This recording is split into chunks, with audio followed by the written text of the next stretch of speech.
Okay, try nyo. Careful. Yan, very good. Yan, clear waters. Jellyfish! Wala yung jellyfish dyan. Try mo kuya, lulutang ka niya. Tignan mo si Tita Gisela, naka-float.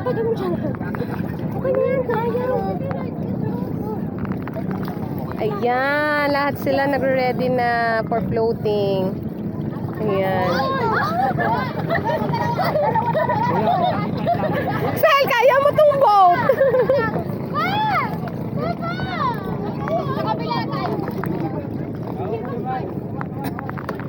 Video.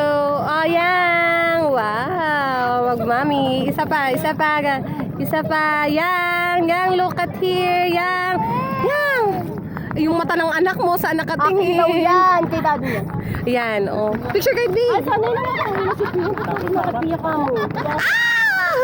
Igbababa pa nga. Sige na, para maalalayan mo kami. Okay. Hi, Mart. Hi, tita. Magtatago ako ng phone. Padaan mo na ka, bibi. Ma! Pa! Say hi!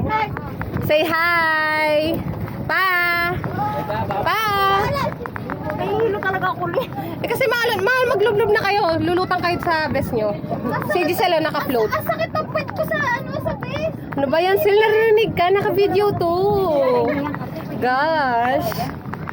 Okay. Yung other boat namin, nauna na. Wow. Ang clean ng water.